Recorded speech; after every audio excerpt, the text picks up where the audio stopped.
I can't believe fall is almost here and I haven't even been to the beach yet once. So, since summer came and went, we should jump into 5 things I'm buying and not buying this fall.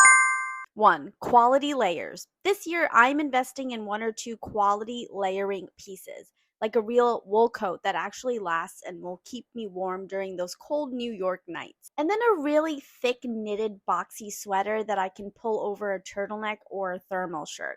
I love making fashion mood boards every season so that I can be more intentional about what I want to add to my wardrobe, and it helps me stay focused on just what I want to buy as well as help me maintain my capsule wardrobe.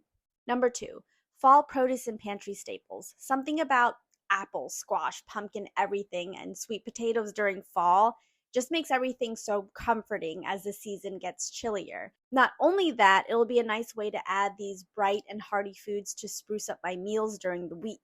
I also plan on restocking things like cinnamon, chai, and herbal teas to make the nights cozy while I study at home. And hopefully not fall asleep instead. 3. Candles or essential oils. This is probably my favorite part about fall and one of those guilty pleasures I have no guilt about.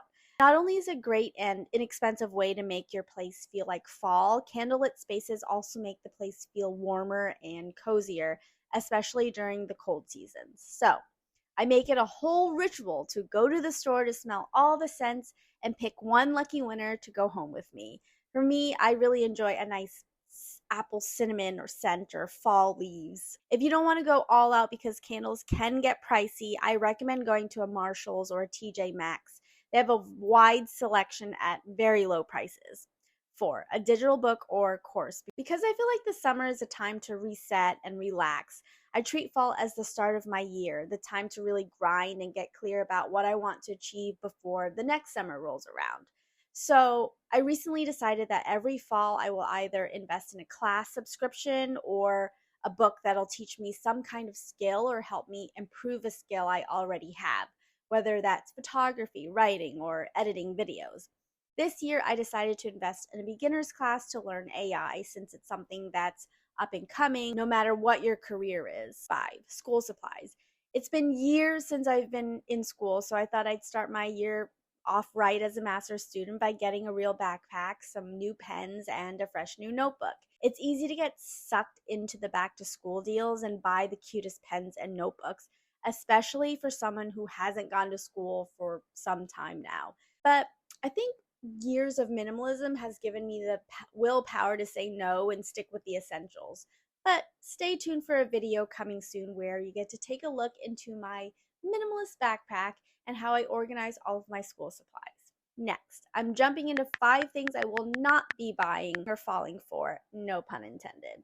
Number 1, trendy fast fashion. I used to be a fast fashion girly, but for the last 5 years, I've stuck true to my capsule wardrobe and have not gotten sick of it at all.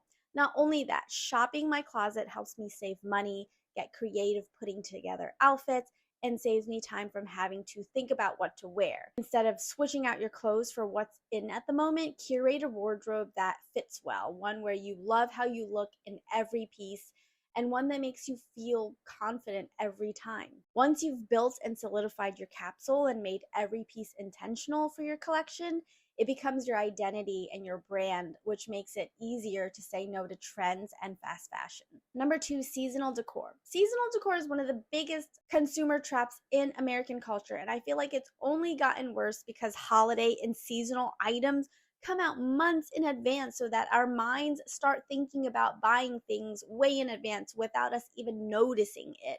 In fact, I already started seeing Halloween candy and decor back in July.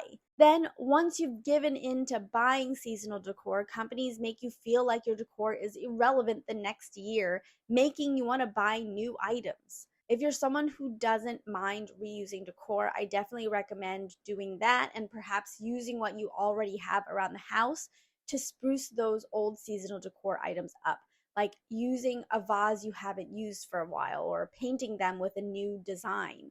Number 3, seasonal sales traps. I am guilty of this, but just because something is on sale on Black Friday or Labor Day doesn't mean you need to buy them or buy for later.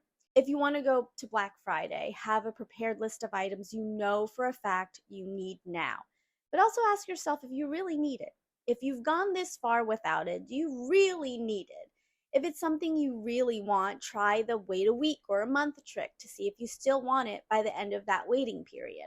And just because something is cheap doesn't make it a valid reason to buy it. Remember, everything you own should have a purpose or bring joy all the time. It shouldn't be a short term investment that will later end up buried somewhere or thrown out. This also includes summer clothes. With New Year's resolutions to get more fit just around the corner, you don't know how your body will change by next summer.